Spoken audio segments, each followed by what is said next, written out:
பாட்டாளி மக்கள் கட்சியினுடைய தலைவர் மருத்துவர் அன்புமணி ராமதாஸ் அவர்கள், அவரோடு இருக்கக்கூடிய பொறுப்பாளர்கள் தான் கட்சியினுடைய நிர்வாகிகளாக கட்சியினர் இருந்து வருகிறார்கள். எனவே இதை கருத்தில் கொண்டு எதிர்வரும் காலத்தில், கடந்த முறை கூட நான் இது மாதிரி ஒரு பத்திரிகையாளர் சந்திப்பில் சொன்னேன், இது மாதிரி அனுமதி வழங்கப்பட்டிருக்கிறது தேர்தல் ஆணையத்தினர். அன்புமணி ராமதாஸின் ஆதரவாளர் அப்படின்னு நீங்கள் போட்டிருந்தீங்க. நான் பாட்டாளி மக்கள் கட்சியினுடைய அங்கீகரிக்கப்பட்ட அதிகாரப்பூர்வமான செய்தி தொடர்பாளர்.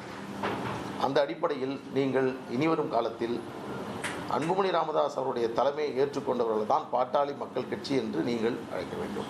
அதை உங்களுக்கு அன்பு வேண்டுகோளாக இந்த நேரத்தில் விடுக்கின்றோம். இன்னொரு செய்தி, இப்போ சமீப காலத்தில் நடந்த பல்வேறு குழப்பங்களின் அடிப்படையில் அதன் தொடர்ந்து பாட்டாளி மக்கள் கட்சியினர் 100% மருத்துவர் அன்புமணி ராமதாஸ் அவர்கள் பின்னால் அவருடைய தலைமையை ஏற்று அவர் மீது நம்பிக்கை வைத்து பயணித்துக் கொண்டிருக்கிறார்கள். ஒரு சில குழப்பங்கள் காரணமாக, யார் கட்சி என்று சொல்லக்கூடிய குழப்பத்தின் காரணமாக இருக்கக்கூடியவர்கள், உங்கள் மூலமாக அவர்களுக்கு அன்பு வேண்டுகோள் அழைப்பை விடுக்கின்றோம். அனைவரும் வாருங்கள், நாம் எல்லாம் ஒன்றாக இணைந்து இந்த இயக்கத்தை நடத்தினோம். பல்வேறு சோதனைகளை சந்தித்தோம், பல்வேறு தியாகங்களை செய்தோம்.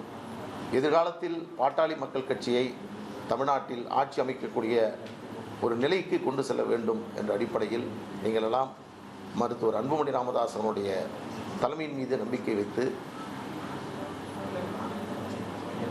இதுவரையில் சற்று பிரிந்திருக்கக்கூடியவர்கள், ஒதுங்கி இருக்கக்கூடியவர்கள், அவர்களையும் இந்த தருணத்தில் அழைக்கின்றோம்.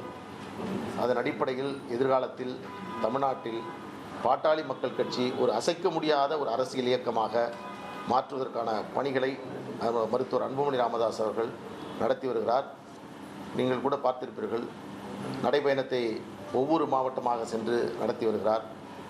பொறுப்புள்ள எதிர்க்கட்சியாக தமிழ்நாட்டில் செயல்படுத்தி வருகிறார்.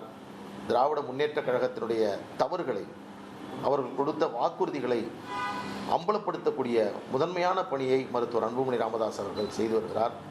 ஒட்டுமொத்த தமிழகத்தில் இருக்கக்கூடிய மக்களும் அன்புமணி ராமதாஸ் அவருடைய செயல்பாடுகளின் மீது நம்பிக்கை வைத்து பாட்டாளி மக்கள் கட்சியை இவரால் தான் எதிர்காலத்தில் வழிநடத்த முடியும், இவர்தான் கட்சியினுடைய தலைவராக இருக்க வேண்டும் என்ற ஒட்டுமொத்த தமிழக மக்கள், பாட்டாளி மக்கள் கட்சியினுடைய தொண்டர்களுடைய விருப்பத்தின் அடிப்படையில் தேர்தல் ஆணையத்தில் கிடைக்கப்பட்ட இந்த அறிவிப்பு எங்களுக்கு பெரும் மகிழ்ச்சியை அளிக்கிறது.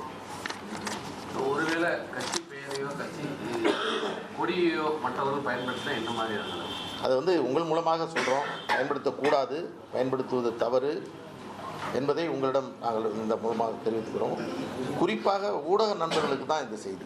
பல ஊடக நண்பர்கள் 2 குழுக்கள் என்றும் அணி என்றும் அது செய்யக்கூடியதை நீங்கள் தவிர்க்க வேண்டுமா இந்த நேரத்திலே கேட்டுக்கொள்கிறோம். நிறுவனர் என்னுடைய படத்தை பயன்படுத்தக்கூடாதுன்னு ஏற்கனவே சொல்லியிருக்காரு. நீங்க அவருக்கு கட்சி கொடியையோ கட்சி பேரையோ பயன்படுத்தக்கூடாதுன்னு அவர்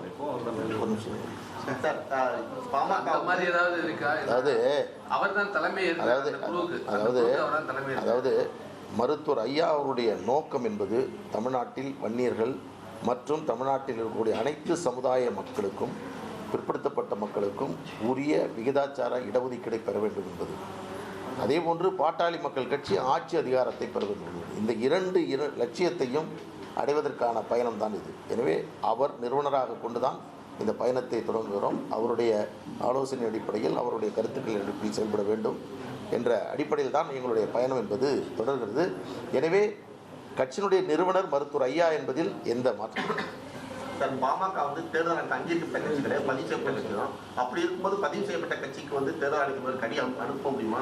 அந்த விஷயத்தை உட்கட்சியோட தலையிட முடியுமா? உங்களுக்கு 3 விதமான தேர்தல் ஆணையத்தினுடைய 3 இருக்குது. ஒன்று, பதிவு செய்யப்படாத அரசியல் இயக்கம், அதற்கு எந்த அதுவும் கிடையாது. பதிவு செய்யப்பட்டு அங்கீகரிக்கப்பட்ட அரசியல் இயக்கம், பதிவு செய்யப்பட்டு அங்கீகரிக்கப்பட்டு பிறகு அங்கீகாரத்தை இழந்திருக்கக்கூடிய ரிஜிஸ்டர்ட் அன்ரெகனைஸ்டு பொலிட்டிக்கல் பார்ட்டி. இதையும் கண்காணிக்கக்கூடிய, வழிநடத்தக்கூடிய, அவர்களையும் முறைப்படுத்தக்கூடிய பணி என்பது தேர்தல் ஆணையத்திடம் இருக்கிறது. அந்த அடிப்படையில் தான் இது கொடுக்கப்பட்டிருக்கிறது. அங்கீகாரத்தை இழந்திருக்கக்கூடிய அரசியல் இயக்கங்களுக்கு அதற்கான கட்சி சின்னங்கள் ஒதுக்குவதற்கான அதிகாரம் என்பதும் தேர்தல் ஆணையத்திடம் இருக்கிறது. அந்த அடிப்படையில் தான் இது வழங்கப்பட்டிருக்கிறது. எனவே தற்பொழுது இருக்கக்கூடிய குழப்பம் என்பது தீர்ந்திருக்கிறது, மகிழ்ச்சியானது. இன்னொரு தருணத்தில் நாம் பிறகு சந்திப்போம். கட்சியில வந்து யாருக்கு அதிகாரம் ஆகும் சார்? தலைவருக்கு அதிகாரமா, நிறுவனத்துக்கு அதிகாரம் சார்? நான் வந்து மீண்டும் சொல்லிட்டேன், இப்பொழுது தேர்தல் ஆணையம் கொடுத்துருக்கக்கூடியதான் சொல்கிறேன். ஏன்னா கட்சியினுடைய பைலா அங்கே இருக்குது. இதில் பார்த்தீங்கன்னா கட்சியினுடைய தலைமை அலுவலகம் எங்கே அமைய வேண்டும் அப்படிங்கிறது இருக்குது. இப்போ கூட சமீபத்தில் உறுப்பினர் அட்டை கொடுத்தாங்க, அங்கே தைலாபுரம் தொடர்ந்தது. ஆனால் கட்சியினுடைய தலைமை அலுவலகம் சென்னையில் செயல்பட வேண்டும் என்பது தான் கட்சியினுடைய விதியின்படி, அதன்படி செஞ்சுருக்கேன். ஏன்னா பைலா சம்மந்தமாக பல்வேறு தருணத்தில் நான் உங்கள்கிட்ட பேசியிருக்கேன், அதை மீண்டும் இந்த நேரத்தில் பதிவு செய்ய தேவையில்லை. இன்றைக்கு முக்கியமானது தேர்தல் ஆணையம் கொடுத்திருக்கக்கூடிய இந்த அங்கீகாரம், இது ஒட்டுமொத்த கட்சியினருக்கும் மகிழ்ச்சி அளிக்கக்கூடியது. அந்த விதத்தில் இந்த அறிவிப்பை உங்கள் மூலமாக வெளியிடுகிறோம். நன்றி.